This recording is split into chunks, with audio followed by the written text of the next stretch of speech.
morning, everyone, and welcome to First Things First. I'm Jenna Wolfe alongside Nick Wright, Kevin Wilds, Brian Westbrook with us on this Wednesday morning. We got a fun show for you today. Is it now Super Bowl or bust for Tom Brady? And why is Kevin Garnett so mad? And could Tua already be slipping? That's where we start this morning with the NFL Draft now, just about 2 weeks away. All eyes seem to be on Tua Tagovailoa. The Alabama quarterback took to Twitter yesterday.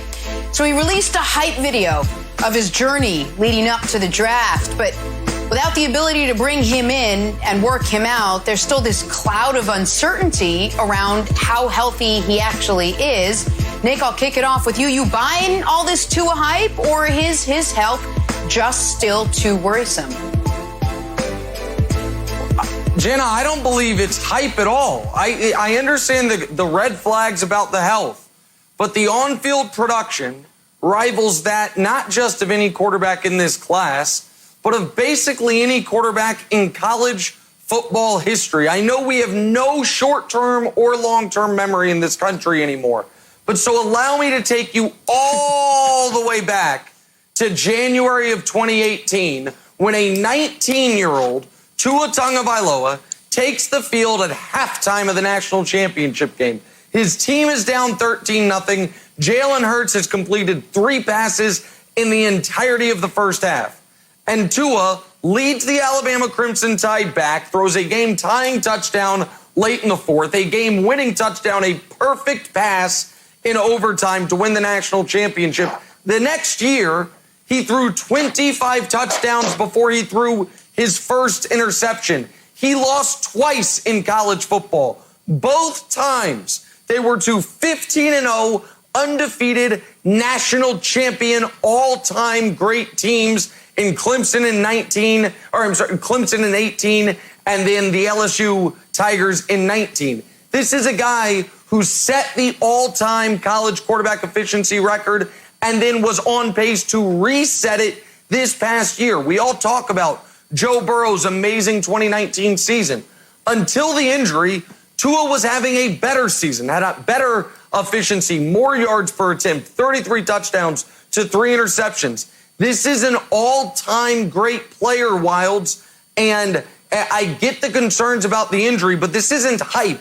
This is a guy who, while he was playing college football, was one of the best and most productive quarterbacks we've simply ever seen, Kevin. So when he put out this hype video, I think the strategy is, let's get people hype.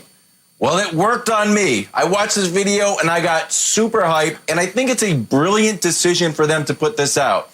This wasn't him retweeting something that a fan did. This was a Tua production that is out there for a reason. And I think it not only shows that he's healthy and motivated and wants to win, I also think it shows that he's a smart decision maker. He's looking around and said, wow, there's some question marks about me. Let me start my own campaign. And he's trying to move up the draft. I think it's super, super smart. Look, the projections are first draft pick, it's $36 million. If you're number 3, you get $33 million. If he slips to 6, it's $26 million. It's a $10 million difference. So I could argue you should spend $2 million on your hype video and you'd still make money. I think this is a brilliant move, and it shows just how smart Tua is, not just on the field, but off the field as well, Jenna. But Brian, to Nick's point, I don't think anyone doubts how good Tua is. We watched him in college. His production on the field speaks for itself. The doubt is obviously, can he stay healthy? Because he is coming off a pretty substantial injury, that hip injury. Is there anything, Brian, that Tua can do right now, hype video or anything else, because he can't go and meet with them in person, to convince teams that he is indeed 100%? You know what? You're absolutely right, Jenna. There's nothing that, when you look at the tape, you say there's nothing else that he can show you on the college level. He was accurate. He was efficient. He had low interceptions, only 11 total interceptions throughout his college career. And I think more importantly than all of those things, that he proved that he is a true leader in a Nick Saban offense that can go out there and win football games, quality football games against great opponents. And so when you talk about the injury, I just remember back to my playing career. And in 1996, when I was a high school senior, I tore my ACL. And at that point, an ACL injury was a year-long injury. And nobody in college wanted to touch me except for the University of Villanova because they thought the ACL was an injury that nobody could recover from. And that was, 20-something years ago.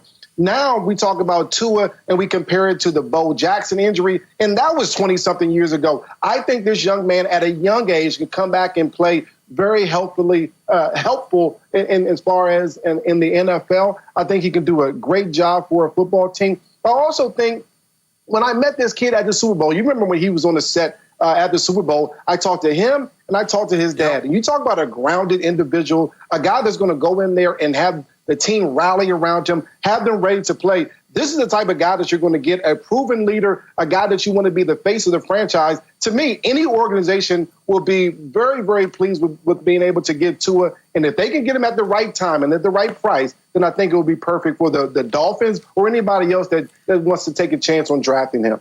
Speaking of the Dolphins, Wilds, let me throw this little wrinkle in. Mel Kiper came out and said that the Dolphins might be now looking at Oregon's Justin Herbert at 5 instead of Tua, who we thought, which means Tua would drop if Tua drops. Do you, our resident Patriots fan, you see a scenario where the Patriots could grab Tua? I mean, wouldn't that be awesome? Wouldn't that just be wonderful, not only for my personal life, but also for the show, to just see if we come on after draft and Tua is on the Patriots, and poor Nick shows up, and we're like, does Nick need more makeup? He keeps on sweating so much about Bill Belichick and Tua. Oh, it would just be delightful. I would just love it. But Nick, before I throw to you, let me tell you the thing that drives me crazy, and it happens every week. When a team goes in to play the Ravens, and the head coach is asked, like, how do you stop Lamar Jackson? And they're like, oh, geez, how do we stop him? Oh, geez, he's so good. He's this.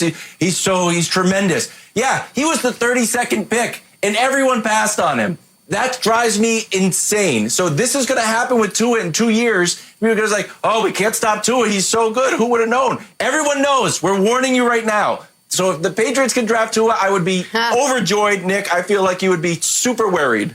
Well, you should be thrilled with if they were to get him. Now, by the way, speaking of Lamar, I can only imagine how much it hurts you, a Patriot fan, that you guys took Sony Michel instead of Lamar Jackson. But that's neither here nor there. I know that. I do, though. All right. Let me first address the Justin Herbert stuff.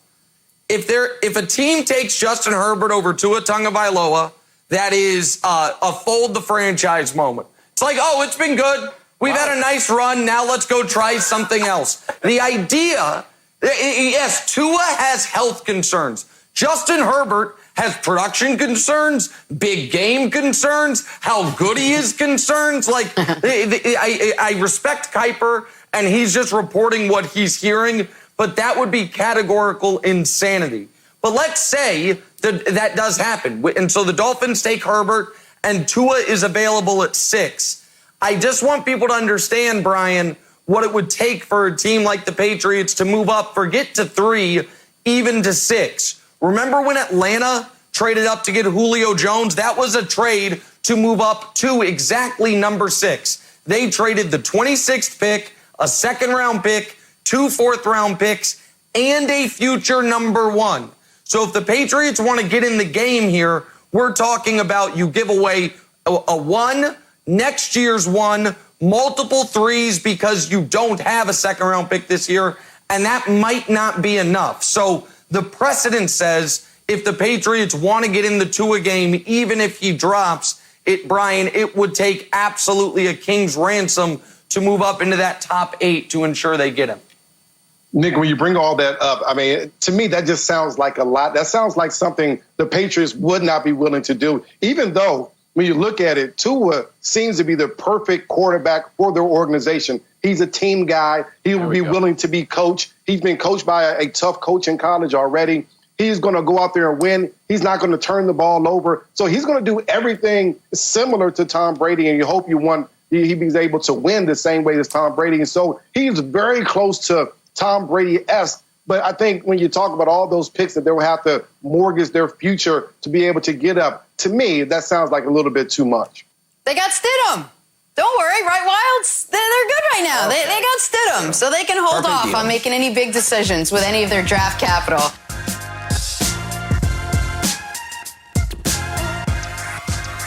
Here's a message from our sponsor, ZipRecruiter.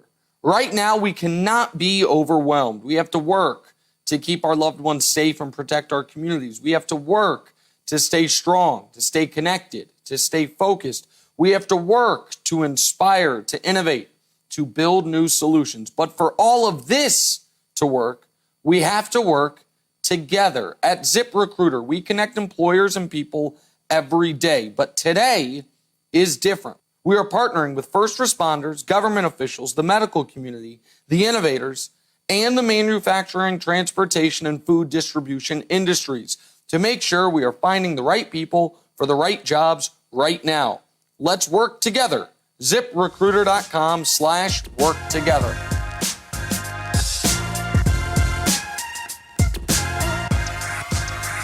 Back here at Brian Westbrook, time for playing Drawing a Blank. NFL Network's Brian Billick said yesterday anything less than a Super Bowl is a failed season for Brady and the Bucs. In other words, Super Bowl or bust for TB12. Not in other words, those are the exact words. Nick, realistic expectations for Brady's first season in Tampa are blank. Around 500. And that's not just about the record. It'll be around 500 times that Kevin Wildes blames Chris Godwin's depth of his route for incomplete passes. It'll be around 500 times that Tom Brady is throwing it away or ducking for his life when Bruce Arians says, let's try a 9-step drop this time, Tommy. And around 500 is what the Bucs will find their record at. 7-9, 8-8, 9-7. And that'll be a quality season. It'll be the greatest age 43 season we've ever seen from a quarterback. So I would like to prematurely give credit for it. And I disagree with Billick entirely, but Brian Westbrook, around 500 is realistic expectation. When I think about the expectations of the Bucs and Tom Brady's first year, I think of Jim Moore. And I know if you guys remember the great Jim Moore rant when he talked about the playoffs. You're talking about the playoffs right now? Playoffs? When he's talking about this football team, they were 7-9 last year, but they haven't had a history of winning. They haven't had double-digit wins since 2010. They were 2-4 in the division last year. I think they will be a tick better than they were last year, which kind of lands them right there in that 500 area that you're talking about, Nick. But I also think when you add that 7th playoff spot, that gives the Bucs an opportunity to potentially slide into the playoffs, just like Jim Moore was talking about there, just a little bit. Jenna, I'm going to go with yacht rock. We'll play a little yacht rocky music here. I think it's going to be a pleasant season. I don't think he's after the Super Bowl. I think Bill Belichick was more deadliest catch. Like, it's cold, it's rainy, the crabs are coming. You didn't get enough crabs. Like, there's no crabs here. It's just chaos and stress. He's like, you know what? I just want to go fishing. Put on some yacht rock, chill out. So I disagree that it's Super Bowl or bust. I think he's just looking for a nice, pleasant experience. Yacht rock. Nothing has ever been more, Yanni. sorry, Jenna, Nothing nothing has ever been more Kevin Wildes than yacht rock. I can already see him. 2 sweaters tied around his neck, some Sperry shoes, riding out on one of his billionaire friends' boats in the Cape, waving at Tom Brady as he's heading south. I haven't been to the Cape since I was 5 years old. Perfect. The Cape. Oh, yeah. Oh, I'm sorry. Martha's Vineyard. My bad. You've elevated past it. My bad, Wildes. I apologize. Go ahead, Jim. Okay. You got to go all the way to Nantucket then, Nick. The answer's actually...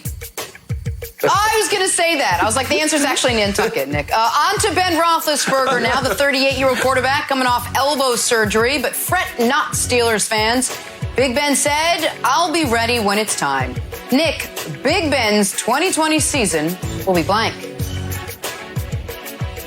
Jameis-esque. And much like my first answer, this has multiple layers. Jameis-esque, either A, because he's throwing a whole bunch of picks like Jameis did last year. Remember, only Jameis has more picks in the NFL over, I think, the last 5 seasons than Big Ben. Or Jameis-esque because Jameis replaces him because Ben can't get through the whole year healthy, or he's just a shot fighter at age 38 in year 17. So one way or another, Brian Westbrook, even if Mike Tomlin, the coaching staff, and the defense hold it together for the defensive side of things, this year for Big Ben, I think, is going to be a little Jameis-esque, B.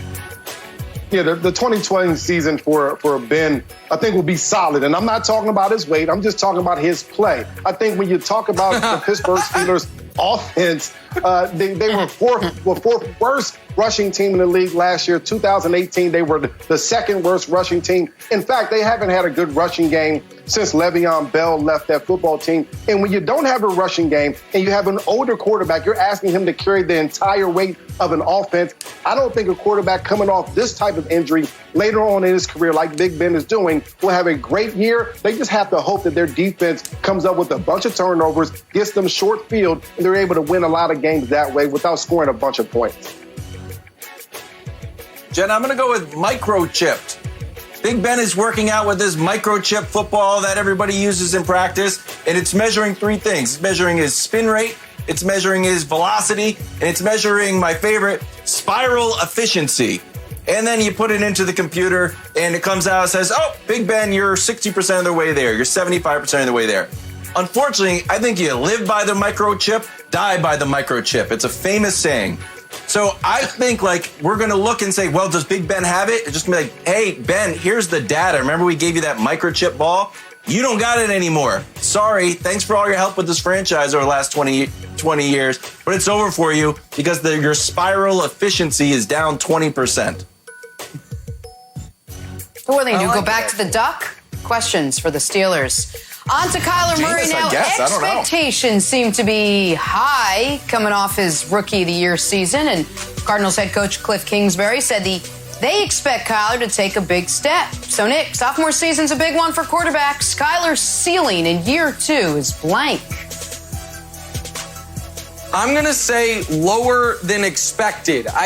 People are elevating Kyler to a level that I personally don't have him at.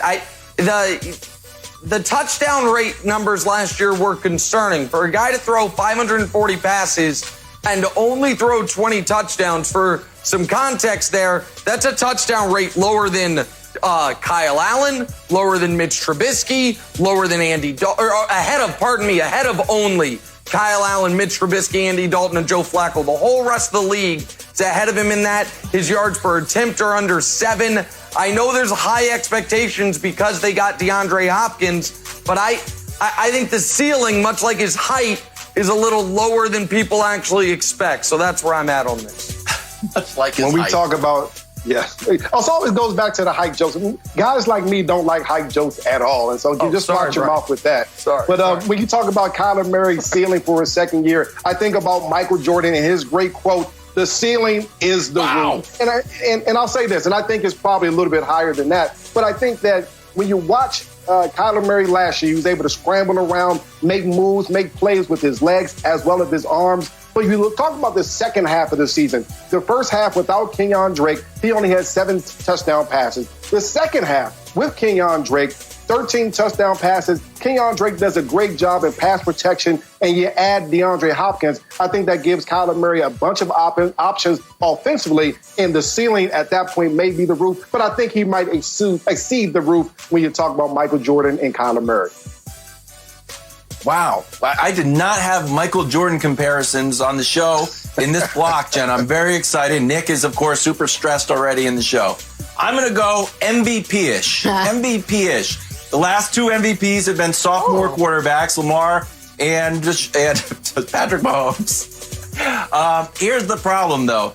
Cardinals are only at like 6.5 wins for the season on the betting lines. Like, you got to win like more than 7 games to be really in the MVP conversation. But I also like Brian's Michael Jordan answer, Nick.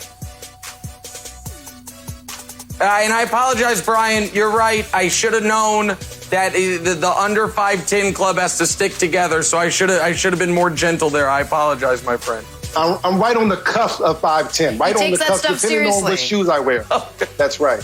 Serious business. Okay. Just like I'm 5'4"3/4", Brian Westbrook, just on the cusp of 5'5". Back to the Bucs now. Yeah. So this was fun yesterday. They revealed their new uniforms for the 2020 season. Take a look. Clearly not going back to that creamsicle look, which obviously made my daughter sad because creamsicles. Nick, the Bucs' new jerseys are blank. A missed opportunity. And I'm not one of those people who just hates everything new, is anti-change. But damn it, if you're going to go all in on Tom Brady, bringing the Bucks up from the ashes, then he's got to wear the jerseys they wore when they were in the ashes. Not the jerseys that look just like the ones they wore the one year they were really good. Tom Brady in the creamsicle, in the orange, that's what everybody wants to see. Creamsicle. There's red jerseys all across sports. That is, so Tampa, lean into this thing. That's what you should have done. I understand why you want to get away from that, but there is a way to rewrite that part of Bucs history where if you win with Tom, then people will associate those jerseys with you having the greatest quarterback ever, bringing you back to greatness. So I think it's a missed opportunity, Brian Westbrook. Nick, you are so wrong about this. This reminds me of Warren Sapp, Derek Brooks, and John Lynch, the good days of the Bucs. You don't want to go back to the creamsicle when they were terrible. You want to go back to the winning days. And it's been since those guys played for the Bucs that they've had winning days. And so for me, this is a great move from the Bucs. And one thing that they did, what a lot of organizations should certainly do, is listen to the fans. Their ownership group listened to the fans. They brought back the jerseys that the fans actually loved, and it just happens to be during the time when they were winning a bunch of games. To me, this is a great move by the Tampa Bay Bucs. Jenna, I'm going to go with dishonest. I looked at what color these jerseys were. They're white, red, black, and pewter. Like, you know what? Miss me with the pewter stuff. That's gray. Just say we got gray jerseys. They're gray. They're It's just fancy. gray jerseys, Jenna. Fancy. Pewter's fancy, Wild. Pewter. I like Give the me a break pewter. with pewter. They're gray. You rolled out gray All right. jerseys. Good stuff. Brady's all set with pewter. Back here, first things first, look who's joining us now. Ravens All-Pro defensive end, Calais Campbell. Good morning, Calais. Thanks for being with us. Tell us what you've been up to these days, how you're spending your time. You know, just trying to stay healthy and just kick back around the house. Finding creative ways to work out and enjoying myself. Creative ways to work out. A guy who's 6'8", 305. What kind of creative ways around the house? What kind of creative things are you doing around the house right now? Yeah, I'm doing stuff I haven't done in years. You know, obviously, you know, when you play as long as I played, you know, you've done a lot of different workouts. And I kind of cherry picked through all the workouts I've done in my life and kind of create the best things for me. But this has definitely been a challenge. You know, I do a lot of stairs because I live in a high rise. So I have 38 flights. And so I do a lot of stairs. I'm tired of stairs, but I just got to keep doing them because there's no other alternative. And then a lot of stability work, but it's been a lot of fun. Calais, listen, you're one of the most decorated active players in the league. We're going to get into all that. You just won 2 amazing awards this offseason, Walter Payton Man of the Year and the All-Decade Team, and you changed teams, so a lot to get to about the present day. But I want to go back a ways first, because I'm always fascinated by people such as yourself. You're a star basketball player in high school. You long jump 21 feet. You triple jump 44 feet. You're a monster football player. What was the youngest age you remember, either someone saying to you or you believing, oh, I'm going to be a pro athlete? Like, do you have a story or an anecdote from when you were a kid, like, oh, this is what I'm going to do for a living? I think that's a very interesting question. I remember being 6 years old and like just loving football. Like football was like my ultimate dream since I was 6. And I didn't know so much that I was going to be in the NFL, but I knew I loved it and I wanted to do it for a long time. Fast forward to going into to high school, I was 13 years old. My dad asked me what I wanted to be when I got older. And I said I wanted to be in the NFL. And so, he made me work way harder than I've ever worked a day before in my life. I mean, literally, we started going out and to the local high school area and running track that whole summer. And like literally put me through football drills nonstop. And I mean, it was kind of one of those things where it was like, dang, I didn't know I signed up for all this, but, obviously it paid off. And then the first time somebody really told me that I actually, outside of my family, that I had a chance to make it was my sophomore year of high school. My high school football coach, Ryan Mullaney, told me that if I worked hard enough and kept, and did everything the right way, stayed disciplined, that I'd be in the NFL one day. Calais, the Ravens' average age is 26. You recently said that you felt like your last 3 years, 30, 31, 32, you've been getting better. You've been in your prime. What's the balance of, are you getting smarter? Are you getting physically stronger? Is it the experience? How do you attribute that? I think it's a combination of a few things. I think I've always kind of been like a late bloomer, believe it or not. I was super uncoordinated my whole life. And I really didn't feel like I got control of my body until I was a little bit older. So that probably plays a little bit of a role. I think, God blessed me with a lot of, physical talent. But I try to put a lot of time and effort and take care of my body. I invest a lot of money, a lot of time into taking care of my body and being in the best shape I could be in. And I think that combined with the knowledge of the game. Playing, 12 years, I have so much upstairs in my head, that just, allows me to be quicker and faster and anticipate things better. And I think that all pays off. All right, Calais, you're now joining a Ravens team coming off a 14-2 season, predominantly because of a guy named Lamar Jackson. I'm sure you've heard of him. How excited are you to play with the MVP? I'm very excited about it. How could you not be? The guy is ridiculously special. I watch him on tape. There's things he does that it's just, you're like, it's a wow factor. Not even just seeing him run the ball. I see him, creating and throwing the ball. And it's it's very fun to see.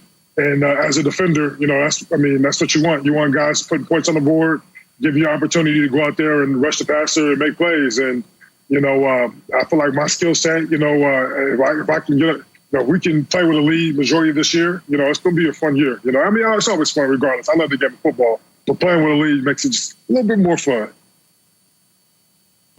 Well, and Calais, your second year in the league, you're in the Super Bowl. You have a late lead in a Super Bowl. And I don't know if you were young enough to think, this is how it's going to be.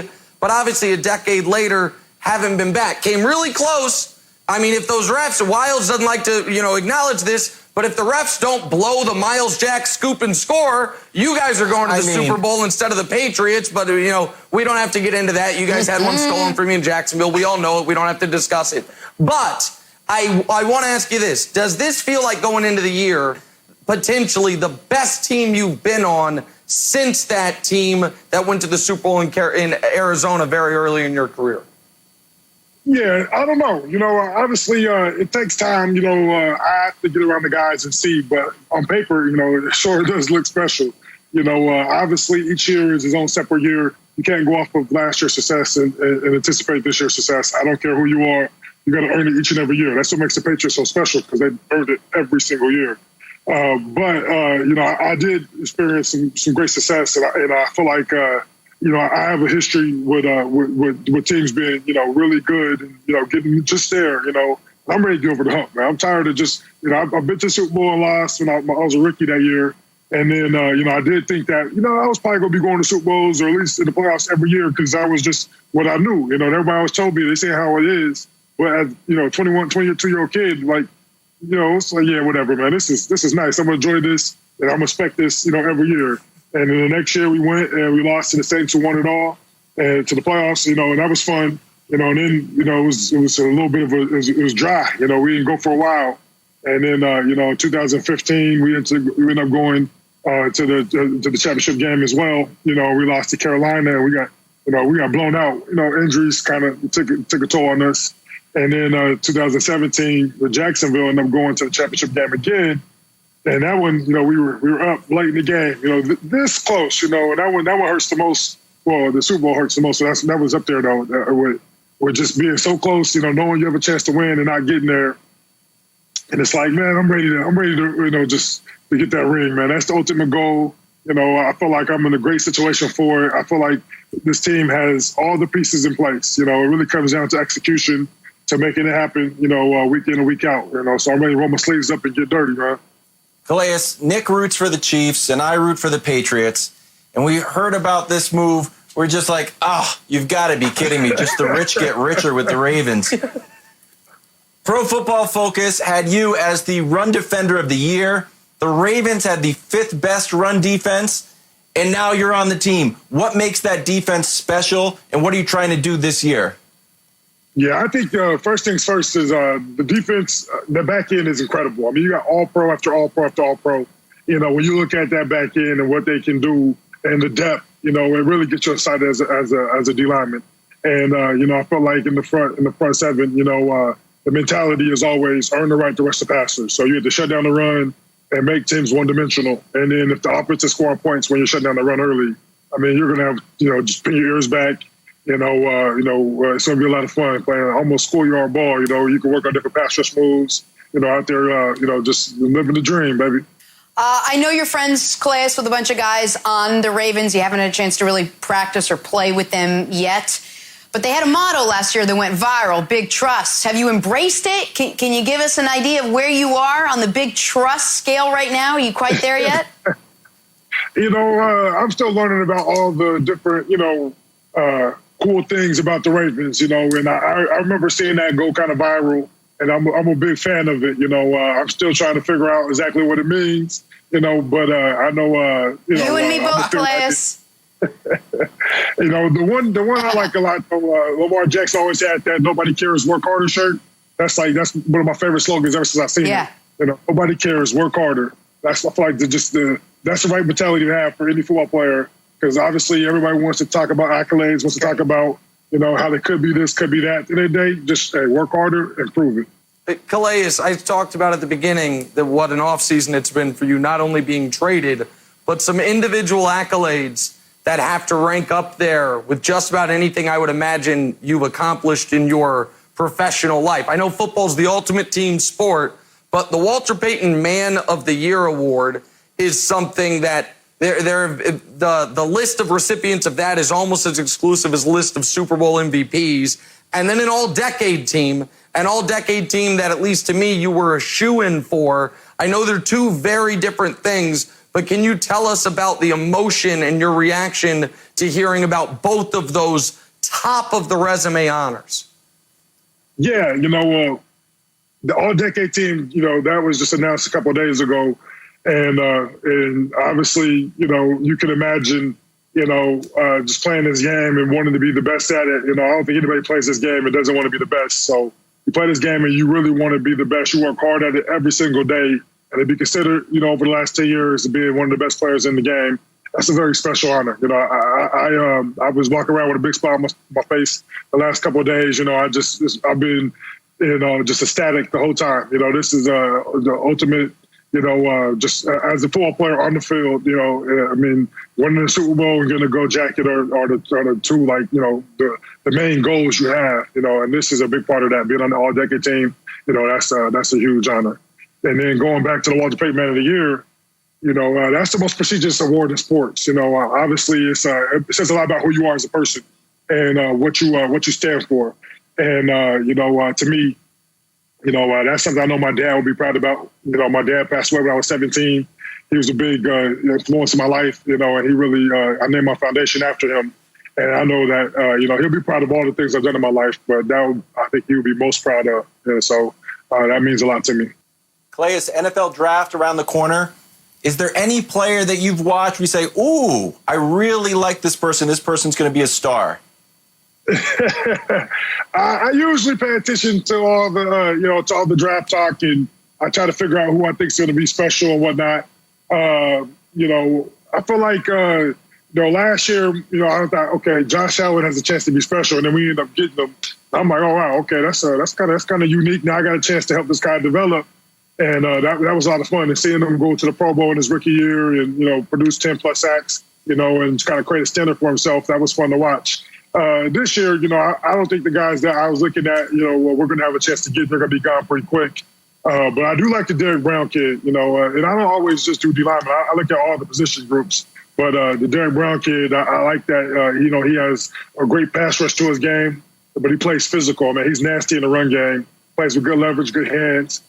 He's so explosive, and then he plays nasty, the way D-line is supposed to be played. So, I'm really looking forward to see what he does in the NFL. Calais, 2 games on your schedule I'm sure are already circled. Your former team, the Jaguars, and maybe the Chiefs. Knicks guy, Patrick Mahomes. Just make us all Nah, man, he's going to take that week off. Nah, Calais, listen, man, you deserve one extra bye week. Don't even worry about that Chiefs game, man. Don't worry about it. That's the one. You're good. That's the one.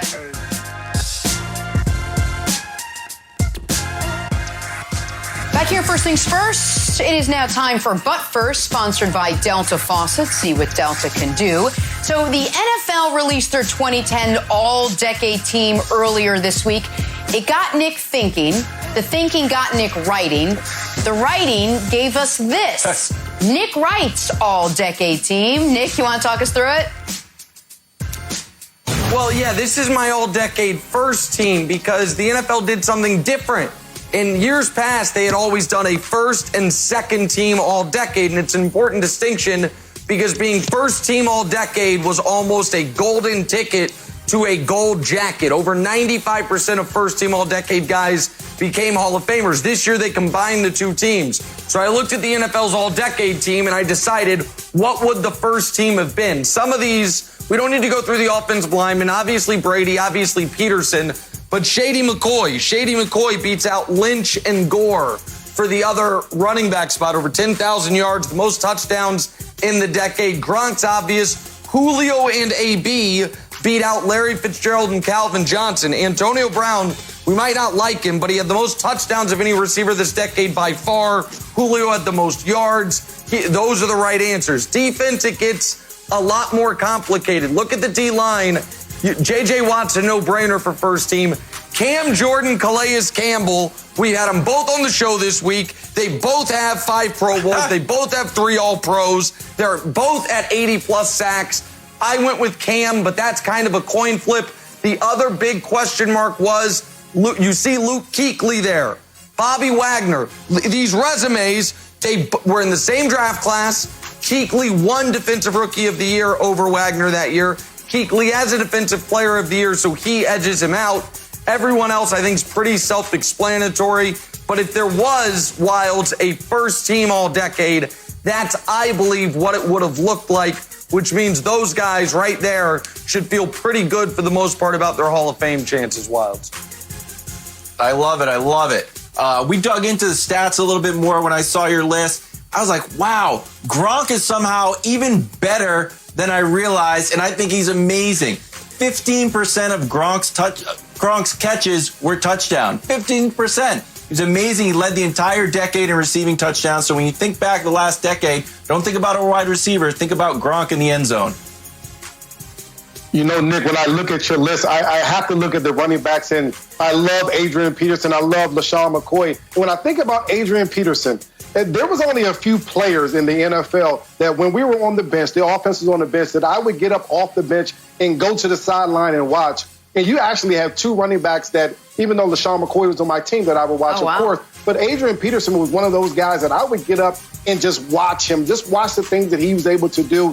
And when I think about his style, I say he has a punishing style, he has breakaway speed, and we really haven't seen that type of ability since probably Walter Payton. And when you watch Adrian Peterson throughout the year, that style hasn't changed. I watched him a little bit last year, and of course, he probably can't do all the things he used to be able to do early on in this decade, but he still had that punishing style and breakaway speed. And of course, I got to give some props to my boy, LaShawn McCoy. Over 10,000 rushing yards this decade, over 13,000 yards from scrimmage this decade. Impressive resume. I'm glad that he was able to get a Super Bowl with the Kansas City Chiefs. I love LaShawn McCoy, and I love Adrian Peterson as well. All right, Brian, good stuff. We are now going to give you some stories to start your morning. So Tom Brady was on the Howard Stern show a little bit earlier this morning. TB12, among other things, said, "I never had a backup plan. I always just envisioned what would happen. And in a lot of ways, it ended up happening." Nick, you buying this?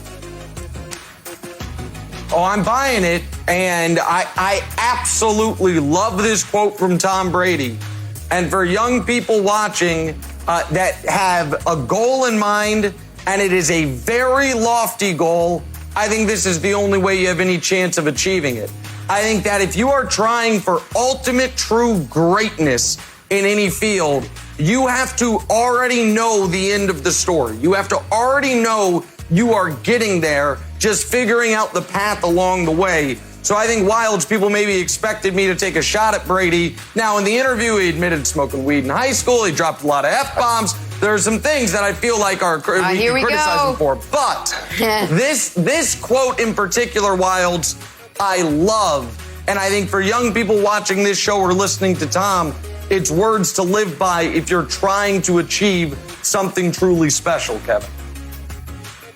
I mean, what a day today is, huh, Brian and Jenna? Nick comes on and says how much he loves Tom Brady. Hey, you know what? Right back at you, buddy. You know what my kid's favorite player is? Patrick Mahomes. And when we're out there, they throw the ball to me, they say, Mahomes, and I've never said it on air, but now if we're being honest, you love Brady. My kids, I have to pretend to be Travis Kelce outside. We also love Mahomes in the Wilds family, so it's a good day for everybody, Brian. You know, Nick, and I heard what you said. I absolutely disagree. To me, this is the worst quote that you can ever tell any kid to never have a backup plan. Well, what do you mean not to have a backup plan? I want my kids to have a backup plan in case something happens. Because here's the deal. If I didn't have a backup plan, then I wouldn't have went to Villanova. I probably would have went to a prep school, things like that. And sometimes in sports, in general, and really in life, if your first plan doesn't work, then you need to have a backup plan. You have to have something that you can do after that first thing doesn't work in case it doesn't work. And so to me, this is terrible advice for all children across the nation. If you're a child, if you're an adult, have a backup plan just in case your number one plan does not work. I wanted, Nick, before you respond, because I see your mouth is agape. Tom Brady just came out and said one other thing I want to ask you about. He said, I never cared about legacy. Do you buy that, Nick? That he never cared about it, no. That at this point, he's not concerned with it, yes, because he's already the greatest player and certainly the greatest quarterback ever. This, to me, reeks a bit of rich people saying money's not that important. Well, what about when you were broke? What about when you didn't have it? Like that. And so for Tom Brady, who's got the greatest legacy of anyone in the history of the sport, one could argue, now he's not focused on it. And I do believe Brady was not worried about, quote, tarnishing, unquote, his legacy by going to Tampa. That's a media creation anyway. You should never be able to tarnish your legacy by continuing to play. So I do buy Wilds. It's not his focus now. I don't buy it's something he never cared about. No, I'm sure he cared about it. Like, once you lose 2 Super Bowls, you don't want to get in that LeBron part where it's like, wow, I've lost more than I've won. You know, I think that's very dangerous legacy-wise. Sorry, we're in a good spot, but then I felt like you took a turn, so I had to take a turn. I don't know. I'm sorry. I think No. We did it. We leveled the playing field, Wilds. Go ahead, Bryce. Sorry. I think athletes are always concerned with their legacy. And you may not be thinking it when you're working out in the offseason. You may not think about it towards the end of your career. But I think you're always concerned about the legacy that you leave. You go out there and you want to participate. You want to play at a high level, not just for the accolades, not just to win games, but to be able to say, and I think in Tom Brady's case, to be able to say, I was one of the best ever, or I am the best ever. And I think Tom Brady probably wasn't being 100% truthful if you say he wasn't concerned with his legacy at any point during his career. That's true. All right, we got a couple other stories want to fly through this morning. Kevin Garnett is not interested in getting his Timberwolves jersey retired. He said, quote, I don't do business with snakes. Shots fired.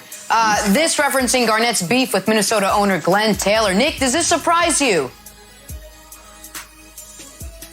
Doesn't surprise me. It makes me a little sad. It makes me a little sad for KG. It makes me a little sad for the great people of the, Minneapolis and the greater Minneapolis area. He's the best player in the history of their franchise.